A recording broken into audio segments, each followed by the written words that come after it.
ॐ तव कथामृतं तप्तजीवनं कविभिरीडितं कल्मषापहं श्रवणमङ्गलं श्रीमदाततं भुवि गृह्णन्ति ये भूरिदा जनाः। বরাহনগর মঠ 1887 9 মে। নরেন্দ্র, নির্লিপ্ত সংসার বলুন আর যাই বলুন, কামিনী কাঞ্চন ত্যাগ না করলে হবে না। বেদান্ত বাক্যে যে রমণ করে না, হরিরস মদিরা যে পান করে না, তার বৃথাই জীবন। ওঙ্কার মূলম পরমং পদান্তরম গায়ত্রী সাবিত্রী সুভাষিতান্তরম বেদান্তরং ইয়ঃ পুরুষো ন সেবতে বৃথান্তরং তস্য নরস্য জীবনম। একটা গান শুনুন। ছাড়ো মোহ ছাড়ো রে কুমন্ত্রণা, জানো তাঁরে তবে যাবে যন্ত্রণা। চারিদিনের সুখের জন্য প্রাণ সখারে ভুলিলে এ কি বিড়ম্বনা। কৌপিন না পড়লে আর উপায় নাই, সংসার ত্যাগ। এই বলিয়া আবার সুর করিয়া কৌপিন পঞ্চকম বলিতেছেন।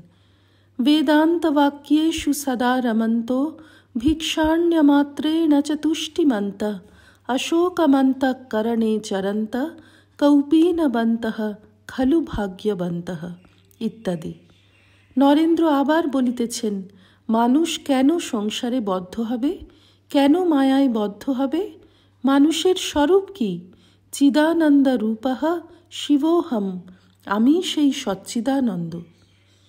আবার সুর করিয়া শঙ্করাচার্যের স্তব বলিতেছেন। ওং মনোবুদ্ধ্যহংকার চিত্তানি নাহম ন চ শ্রোত্র জিহ্বে ন চ ঘ্রাণ নেত্রে ন চ ব্যোম ভূমির ন তেজো ন বায়ু চিদানন্দ রূপঃ শিবোহম শিবোহম। নরেন্দ্র আরেকটি স্তব বাসুদেবাষ্টক সুর করিয়া বলিতেছেন। হে মধুসূদন, আমি তোমার শরণাগত, আমাকে কৃপা করে কামনিদ্রা, পাপ, মোহ, স্ত্রী পুত্রের মোহজাল, বিষয় তৃষ্ণা থেকে ত্রাণ করো, আর পাদপদ্মে ভক্তি দাও। ওমিতি জ্ঞানরূপেণ রাগাজীর্ণেন জীর্যতঃ কামনিদ্রাং প্রপন্নোস্মি ত্রাহি মাং মধুসূদন। ন গতির্বিদ্যতে নাথ ত্বমেকঃ শরণং প্রভো পাপপঙ্কে নিমগ্নোস্মি ত্রাহি মাং মধুসূদন।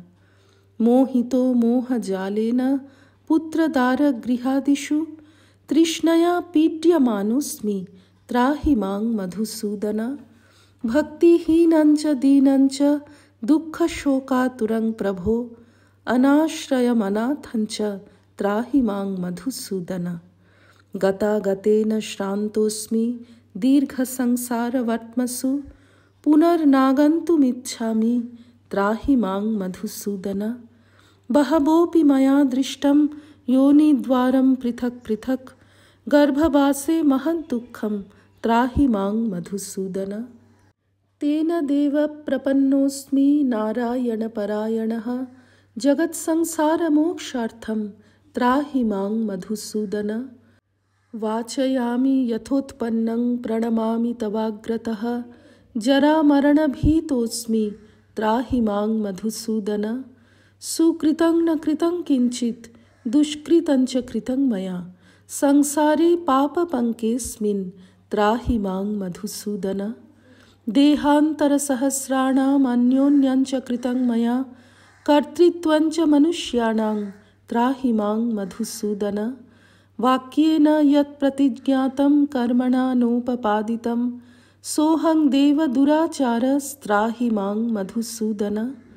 यत्र यत्र हि जातोऽस्मि स्त्रीषु वा पुरुषेषु वा तत्र तत्राचला भक्तिस्त्राहि मां मधुसूदन। মাস্টার, স্বগত।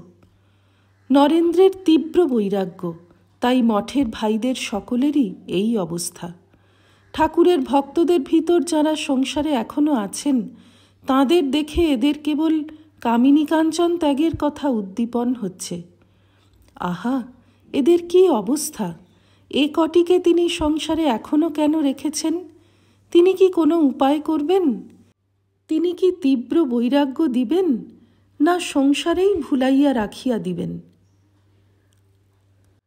আজ নরেন্দ্র ও আরও দু একটি ভাই আহারের পর কলিকাতায় গেলেন। আবার রাত্রে নরেন্দ্র ফিরিবেন। নরেন্দ্রের বাটির মোকদ্দমা এখনও চোখে নাই। মঠের ভাইরা নরেন্দ্রের অদর্শন সহ্য করিতে পারেন না। সকলেই ভাবিতেছেন নরেন্দ্র কখন ফিরিবেন। ষষ্ঠ পরিচ্ছেদ। আজ সোমবার 9ই মে 1887, জ্যৈষ্ঠ কৃষ্ণা দ্বিতীয়া তিথি। নরেন্দ্রাদি ভক্তেরা মঠে আছেন। শরৎ, বাবুরাম ও কালী শ্রীক্ষেত্রে গিয়াছেন। নিরঞ্জন মাকে দেখিতে গিয়াছেন। মাস্টার আসিয়াছেন। খাওয়া দাওয়ার পর মঠের ভাইরা একটু বিশ্রাম করিতেছেন। বুড়ো গোপাল গানের খাতাতে গান নকল করিতেছেন। বৈকাল হইল। রবীন্দ্র উন্মত্তের ন্যায় আসিয়া উপস্থিত। শুধু পা, কালাপেড়ে কাপড় আধখানা পরা। উন্মাদের চক্ষুর ন্যায় তাহার চক্ষের তারা ঘুরিতেছে। সকলে জিজ্ঞাসা করিলেন, কি হয়েছে? রবীন্দ্র বলিলেন, একটু পরে সমস্ত বলছি। আমি আর বাড়ি ফিরিয়া যাইব না, আপনাদের এইখানেই থাকব। সে বিশ্বাসঘাতক। বলেন কি মহাশয়? 5 বছরের অভ্যাস মদ, তার জন্য ছেড়েছি। 8 মাস হলো ছেড়েছি। সে কিনা বিশ্বাসঘাতক? মঠের ভাইরা সকলে বলিলেন, তুমি ঠান্ডা হও। কিসে করে এলে? রবীন্দ্র, আমি কলিকাতা থেকে বরাবর শুধু পায়ে হেঁটে এসেছি। ভক্তেরা জিজ্ঞাসা করিলেন, তোমার আর আধখানা কাপড় কোথা গেল? রবীন্দ্র বলিলেন, সে আসবার সময় টানাটানি করলে তাই আধখানা ছিঁড়ে গেল। ভক্তেরা বলিলেন, তুমি গঙ্গা স্নান করে এসো, ঠান্ডা হও, তারপর কথাবার্তা হবে। রবীন্দ্র কলিকাতার একটি অতি সম্ভ্রান্ত কায়স্থ বংশে জন্মগ্রহণ করিয়াছেন। বয়ক্রম 20-22 বৎসর হইবে। ঠাকুর শ্রী রামকৃষ্ণকে দক্ষিণেশ্বর কালীবাড়িতে দর্শন করিয়াছিলেন এবং তাহার বিশেষ কৃপাভাজন হইয়াছিলেন। একবার 3 রাত্রি তাহার কাছে বাস করিয়াছিলেন। স্বভাব অতি মধুর ও কোমল। ঠাকুর খুব স্নেহ করিয়াছিলেন, কিন্তু বলিয়াছিলেন, তোর কিন্তু দেরি হবে, এখন তোর একটু ভোগ আছে, এখন কিছু হবে না। যখন ডাকাত পড়ে তখন ঠিক সেই সময় পুলিশে কিছু করতে পারে না, একটু থেমে গেলে তবে পুলিশ এসে গ্রেপ্তার করে। আজ রবীন্দ্র বারাঙ্গনার মোহে পড়িয়াছেন, কিন্তু অন্য সকল গুণ আছে। গরিবের প্রতি দয়া, ঈশ্বর চিন্তা, এ সমস্ত আছে। বেশ্যাকে বিশ্বাসঘাতক মনে করিয়া অর্ধবস্ত্রে মঠে আসিয়াছেন। সংসারে আর ফিরিবেন না, এই সংকল্প। রবীন্দ্র গঙ্গা স্নানে যাইতেছেন, পরামানিকের ঘাটে যাইবেন। একটি ভক্ত সঙ্গে যাইতেছেন। তাহার বড় সাধ যে ছেলেটির সাধু সঙ্গে চৈতন্য হয়। স্নানের পর তিনি রবীন্দ্রকে ঘাটের নিকটস্থ শ্মশানে লইয়া গেলেন। তাহাকে মৃতদেহ দর্শন করাইতে লাগিলেন আর বলিলেন, এখানে মঠের ভাইরা মাঝে মাঝে একাকী এসে রাত্রে ধ্যান করেন। এখানে আমাদের ধ্যান করা ভালো। সংসার যে অনিত্য তা বোধ হয়। রবীন্দ্র সেই কথা শুনিয়া ধ্যানে বসিলেন। ধ্যান বেশিক্ষণ করিতে পারিলেন না, মন অস্থির রহিয়াছে। উভয়ে মঠে ফিরিলেন। ঠাকুর ঘরে উভয়ে ঠাকুরকে প্রণাম করিলেন। ভক্তটি বলিলেন, এই ঘরে মঠের ভাইরা ধ্যান করেন। রবীন্দ্রও একটু ধ্যান করিতে বসিলেন, কিন্তু ধ্যান বেশিক্ষণ হইল না। মনি, কি মন কি বড় চঞ্চল? তাই বুঝি উঠে পড়লে? তাই বুঝি ধ্যান ভালো হলো না? রবীন্দ্র, আর যে সংসারে ফিরব না তা নিশ্চিত, তবে মনটা চঞ্চল বটে। মণি ও রবীন্দ্র মঠের এক নিভৃত স্থানে দাঁড়াইয়া আছেন। মণি বুদ্ধদেবের গল্প করিতেছেন।